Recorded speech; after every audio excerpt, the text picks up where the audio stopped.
남자의 머리는 내가 누구이고 내가 무엇을 원하는지를 말해주는 하나의 수단입니다. 그리고 그 머리 하는 그 1시간 동안이 나에게는 정말 힐링의 시간이 될 수 있는 소중한 시간이라는 거죠. 바버샵이라는 곳을 갔는데 새로운 세계인 거죠. 나한테만 오로지 신경을 써주는 것 같고 그 힐링의 느낌이라고 할까? 그 맛에 바버샵을 가는 거 아닌가라는 생각도 들기도 합니다. 전에는 그러면 계속 바버샵에서만 머리를 자르셨잖아요. 지금 최근에는 계속 그렇게 네, 그러면 거의 한 2, 3주에 한 번씩 2주에 한 번씩. 2주에 한 번씩 2주 넘어가면은 근질근질 하더라고요. 머리를 딱 2주 이후에는 머리를 세팅할 때 느낌 불편하더라고요. 각 잡았을 때 한 둘째 주까지는 그래도 만지기가 수월하고 편하고 근데 3주차부터는 약간 손이 좀 더 신경 써야 되니까 아침에 그게 너무 싫더라고요. 귀찮고. 그러면 바버샵 어디 다녀봤어요? 제가 그냥 동네 이발소도 가봤고 바버샵 그렇게 가본 것 같아요. 이게 어떻게 찾아갔어요? 처음에는 회사 동료가 바버샵에서 커트를 하고 이쁘더라고요. 그래서 저도 한번 가봤는데 주변에서 다들 괜찮다고 하시더라고요. 그 전보다 스타일이 잘 어울린다 그런 얘기 들으니까 저는 사실 그런 얘기를 들은 적이 없거든요.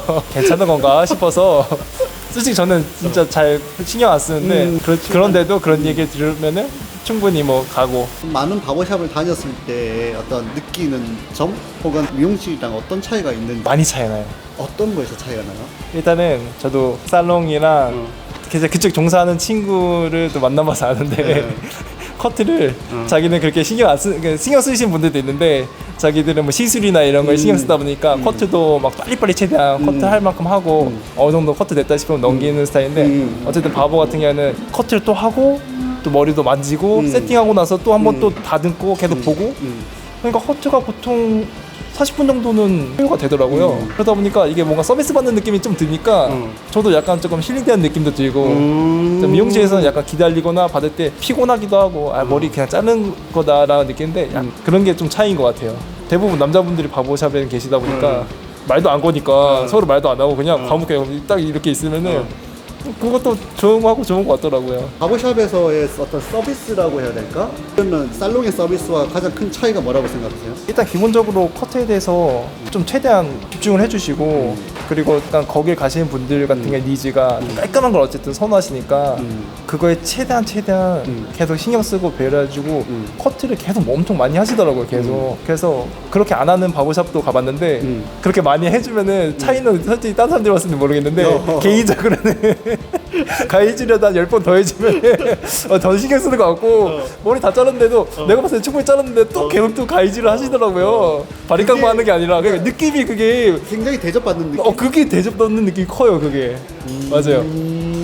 그 서비스라는 게 시간에 대한 시간이 좀 많으면 서비스를 더 많이 받는다라는 느낌이 드는 건가요? 아니면 그만큼 좀 미세하게나마 미세하게 계속 커트를 약간 뭐 이렇게 계속 하시더라고요.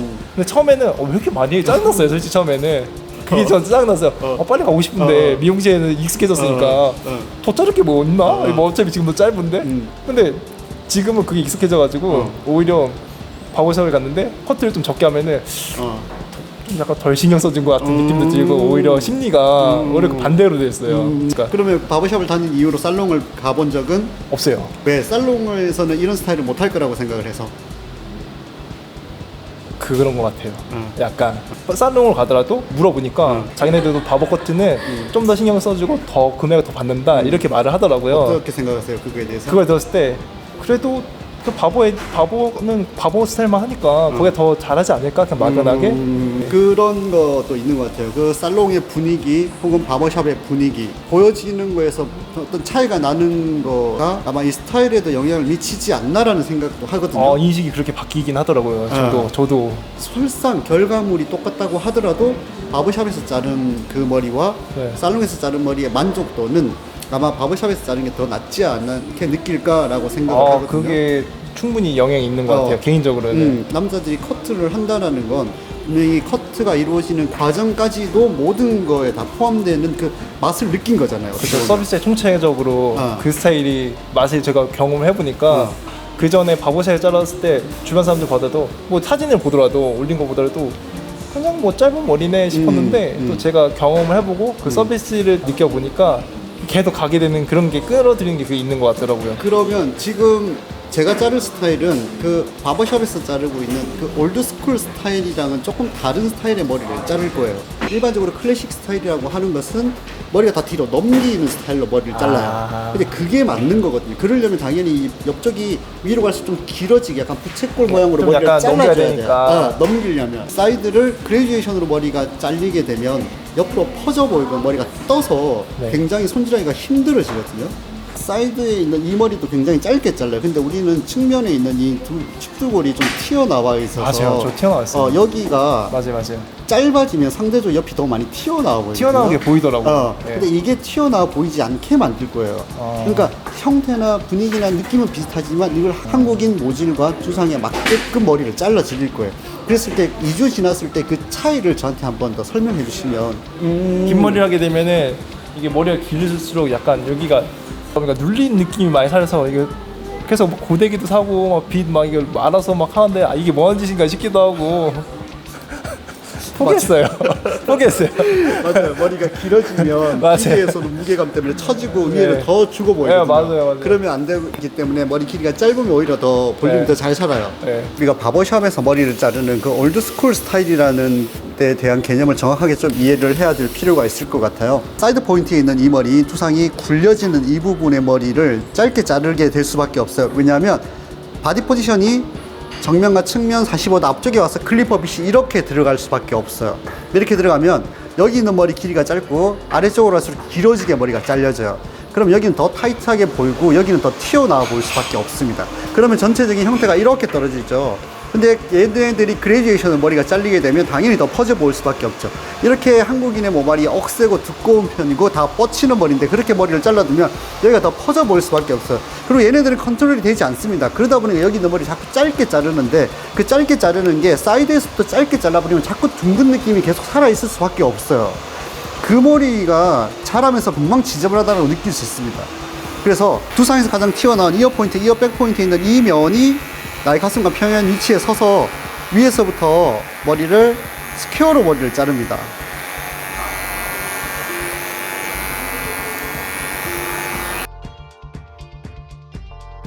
앞쪽에 와서 이렇게 들어가지 않을 거예요. 옆에 서서 호리존탈로 그대로 머리를 자르겠습니다. 그리고 지금 사이드 파트로 이미 파팅이 나눠져 있는데 얘 파팅도 프론트 사이드 포인트에서 호리존탈로 진행되는 이 부분을 나눠서 머리를 다시 잘라야 돼요. 지금 이 고객님 모질은 그래도 곱슬기가 있어서 형태는 잘 나올 것 같아요. 이 면을 기준으로 머리를 다 디센딩 테크닉으로 위에서부터 길이를 점점점 잘라 나가겠습니다. 다음 버티컬로 크로스 체크를 하면서 구렛나루와 이어 포인트 위쪽에 있는 머리들을 짧게 정리해 줍니다. 이때는 아래쪽은 당의 굴곡을 확인하고 인터널 그레듀에이션으로 쉐입을 만들어줍니다. 이쪽은 대부분 다 튀어나와 있기 때문에 여기 있는 머리를 형태를 정면에서 봤을 때 수직으로 올라가는 형태를 만들다 보면 사이드에 있는 머리가 굉장히 하얗게 보일 수 있겠죠. 그러면 이 면이 여기가 파져 보일 수 있기 때문에 들어가고 튀어나온 이 두상의 굴곡을 파악해서 모발의 길이가 결정이 돼야 돼요. 무조건 짧다고 유지 기간이 긴 건 아니죠. 어차피 머리는 3주 지나면 다 지저분해지는 거 마찬가지죠. 아무리 길게 자르고 아무리 짧게 잘라도. 그렇기 때문에 두상의 굴곡을 잘 파악해서 하얗게 드러나지 않는 길이로 설정해 주는 것. 그리고 살짝 곱슬기가 있기 때문에 이 곱슬기가 있는 머리들은 조금만 자라도 지저분해지기 때문에 그 부분을 감안해서 라인에 있는 머리들을 정말 깔끔하게 잘라주시면 됩니다. 여기 보면 두상이 튀어나오고 여기는 많이 들어가고 또 메스토이드 프로세스 있는 뼈가 튀어나오고 그 사이사이에 굴곡들이 다 있어요. 목덜미 쪽에 있는 데는 굉장히 많이 들어가 있고 이 굴곡들 때문에 하얗게 보이고 까맣게 보이면 이 하나의 면으로 보이는 게 아니고 굉장히 울퉁불퉁한 면으로 보일 수밖에 없겠죠. 그러면 전체적인 형태가 완성도가 떨어진다라는 거예요. 그 두상의 굴곡을 정확하게 파악해서 길이를 설정해야 된다. 자, 이어 백 포인트에서 수직으로 올라가는 선까지 호리존탈로 형태를 만들어주고 여기에서 반대편 네이프 사이드 포인트까지 위에 가이드를 정해서 아래쪽으로 내려오는 디센딩 테크닉으로 커트를 해 나갑니다. 항상 반대편으로 가르마를 많이 타다 보니까 이쪽으로 하니까 지금 뭐 짧으니까 스타일링 하는데 문제는 없는데 내가 본 머리랑 또 상대방 봤을 때 머리랑 어느 게 다를 수가 있으니까 그래서 지금 이 가르마가 맞다고 하면 계속 고순할 텐데요. 가끔씩은 그래도 이게 또 반대로도 하고 싶기도 하고 근데 이게 한 번 또 바꿀 수는 없잖아요. 또 컷을 계속 이렇게 유지를 해야 되니까 계속 궁금하네요. 그게 그 부분이. 가르마는 가장 이상적인 가르마라고 해야 될까? 그거는 내가 하고 싶은 대로 하는 게 가장 이상적인. 하지만 그래도 모르겠다. 그럼 어디가 좋냐라고 이렇게 물어보신다면 저는 모발의 흐름에 따라서 가르마를 나누는 게 가장 이상적이다라고 생각을 합니다.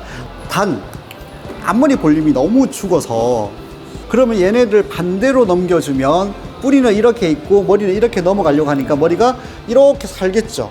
그래서 앞머리가 볼륨을 더 살릴 수가 있어요.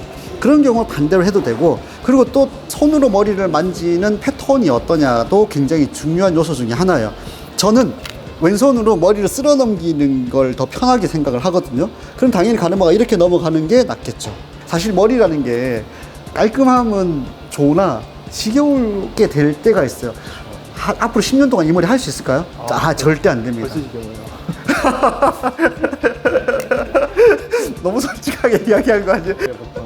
펌을 한다던가 매직을 한다던가 짧은데도 한 번씩 스타일 변화를 줘요 또. 이게 너무 좋은 말씀 하시는데, 남자의 머리는 내가 누구이고 내가 무엇을 원하는지를 말해주는 하나의 수단입니다. 그 말은 남자들은 여자들에 비해서 자신을 표현할 수 있는 수단이 굉장히 제한적이죠. 여자분들은 메이크업도 하고 머리 길이를 다양하게 변화줄 수도 있고 반지, 귀걸이, 목걸이 같은 액세서리나 소품을 많이 활용해서 자신을 표현할 수 있지만, 남자들은 표현할 수 있는 게 없어요. 뭐 예전에 지갑, 구두, 벨트라는 이야기를 했었는데 요즘은 그런 건 사실 또 의미가 없는 것 같아요. 내가 어떤 사람인지를 말해주는 수단인 거죠. 한국 남자들은 사회생활을 하고 직장생활을 하는 조직 내에서는 나의 위치와 역할에 따라서 헤어스타일은 결정될 수 있다고 생각을 합니다. 직장인들 중에서 상하관계나 조직 체계가 단단한 회사에서 저의 머리같이 이렇게 염색하고 이렇게 산발을 하고 다니면 아마 눈치가 좀 보이지 않을까요? 그런 부분들 때문에 굉장히 제한적이에요. 사회생활도 그렇고 직장생활도 그렇고 스트레스도 많이 받고 그냥 일도 많다 보면, 업무도 많다 보면 짜증도 나고, 그럼 할 수 있는 게 없어요. 그냥 머리 스타일을 바꿔주는 것밖에 없어요. 그리고 그 머리 하는 그 1시간 동안이 나에게는 정말 힐링의 시간이 될 수 있는 소중한 시간이라는 거죠. 남자분들은 대부분 그런 마음을 가지고 있는데, 나름 미용실을 찾아서 갔는데 그 마음을 또 헤아려 주지 않다 보니 실망감이 커지는 거 아닐까. 그러다 보니까 바버샵이라는 곳을 갔는데 새로운 세계인 거죠. 나한테만 오로지 신경을 써주는 것 같고, 그러다 보니까 거기에서 얻을 수 있는 어떤 그 힐링의 느낌이라고 할까? 그 맛에 바버샵을 가는 거 아닌가라는 생각도 들기도 합니다. 너무 말씀 잘하시네요. 연결이 다 됐네요.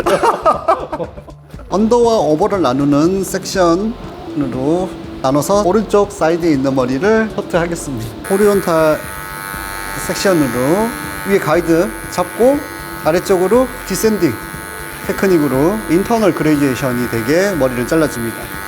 정말 머리 하는 게 진짜 힐링인 것 같아요. 보통 30대 직장인들이 맞아요. 그 깔끔해지는 그 맛이 약간 스트레스 해소되는. 맞습니다.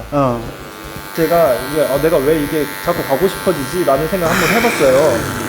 맞아. 딱 머리가 깔끔하니까 약간 마음가짐 자체가 이거 중요한 거거든요. 셔츠도 일부러 더 찾아서 아침에라도 가려서 입고 구두도 한번 또 내무새 가다듬고 그냥 머리 스타일이 딱 이렇게 돼버리니까 다른 걸 신경 쓸 수밖에 없죠. 조금씩 다 좀 최대한 깔끔하게. 맞아.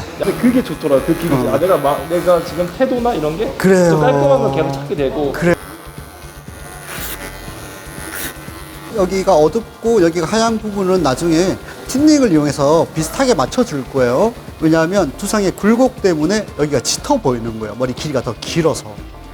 반대편 네이프 사이드 포인트까지 가고, 그 다음에 이렇게 V가 만나면 백포인트 위쪽으로 볼륨이 살 수 있게 가이드를 정해주고 코너를 자릅니다. 여기도 코너 자르고, 그 다음에 여기 가이드에서부터 네이프 포인트까지 한 번에 버티컬로 자르겠습니다.